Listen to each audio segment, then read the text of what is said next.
नमस्कार सभी को। आज मैं आपको भारत की एक बहुत ही सुंदर और प्रसिद्ध पारंपरिक कढ़ाई कला के बारे में बताने जा रही हूँ, जिसका नाम है लखनऊ की चिकनकारी।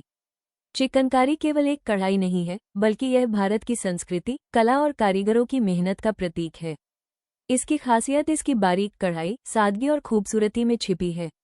लखनऊ की चिकनकारी उत्तर प्रदेश की राजधानी लखनऊ की सबसे प्रसिद्ध कला में से एक है। ये कढ़ाई अपनी नाजुक और बारीक डिजाइन के कारण पूरे भारत ही नहीं बल्कि विदेशों में भी बहुत पसंद की जाती है। अगर हम चिकनकारी के इतिहास की बात करें तो माना जाता है कि इसकी शुरुआत मुगल काल में हुई थी। एक प्रसिद्ध कहानी के अनुसार मुगल सम्राट जहांगीर की पत्नी नूरजहां को कढ़ाई और कला से बहुत प्रेम था।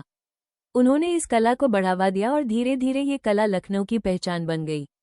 समय के साथ साथ चिकनकारी का काम बहुत लोकप्रिय हो गया। लखनऊ के हजारों कारीगर इस कला से जुड़े और उन्होंने अपनी मेहनत और कौशल से इसे और भी सुंदर बनाया।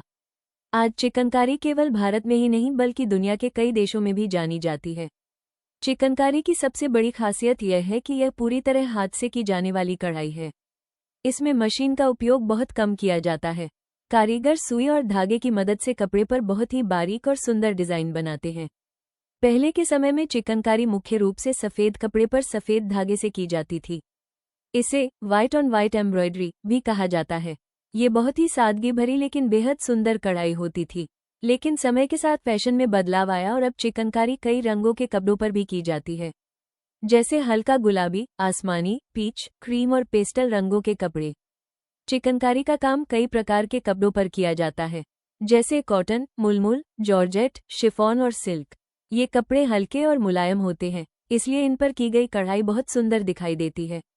अब अगर हम चिकनकारी के डिजाइन की बात करें तो इसमें आमतौर पर फूल, पत्तियों और प्राकृतिक आकृतियों का उपयोग किया जाता है।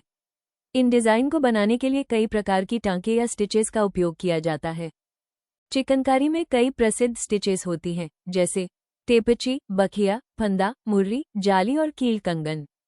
इन स्टिचेस की मदद से कारीगर बहुत ही सुंदर और बारीक डिजाइन बनाते हैं।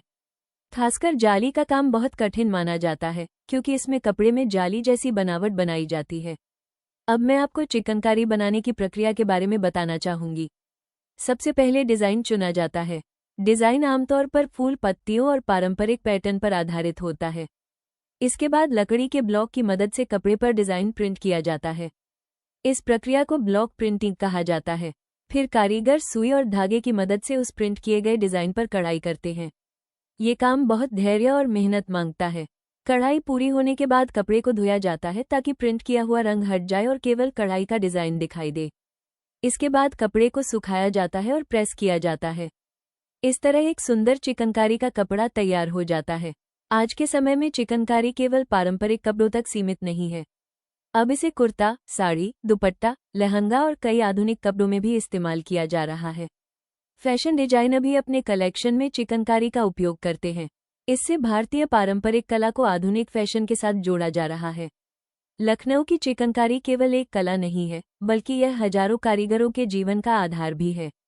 कई परिवार पीढ़ियों से इस कला से जुड़े हुए हैं और यही उनके जीवनयापन का मुख्य साधन है। लेकिन आज इस कला को कुछ चुनौतियों का भी सामना करना पड़ रहा है। मशीन से बनने वाली नकली कढ़ाई के कारण असली हाथ की चिकनकारी की पहचान कम होती जा रही है। इसके अलावा कई कारीगरों को उनके काम के अनुसार उचित मेहनताना भी नहीं मिल पाता। इसलिए हमें इस पारंपरिक कला को बचाने और कारीगरों का समर्थन करने की जरूरत है। अगर हम असली हाथ की बनी चिकनकारी खरीदेंगे तो इससे कारीगरों को भी लाभ मिलेगा और यह कला भी सुरक्षित रहेगी। आज चिकनकारी को अंतर्राष्ट्रीय स्तर पर भी पहचान मिल रही है। कई विदेशी लोग भी इस कढ़ाई को बहुत पसंद करते हैं। आज चिकनकारी को अंतर्राष्ट्रीय स्तर पर भी पहचान मिल रही है। कई विदेशी लोग भी इस कढ़ाई को बहुत पसंद करते हैं। अगर हमें अपनी पारंपरिक कला और संस्कृति को आगे बढ़ाना है तो हमें ऐसी कलाओं को प्रोत्साहित करना होगा। अंत में मैं यही कहना चाहूंगी कि लखनऊ की चिकनकारी भारत की एक अनमोल धरोहर है। इसकी खूबसूरती इसकी सादगी और बारीकी में छिपी है। हमें इस कला की सराहना करनी चाहिए और इसे आने वाली पीढ़ियों तक पहुंचाने का प्रयास करना चाहिए।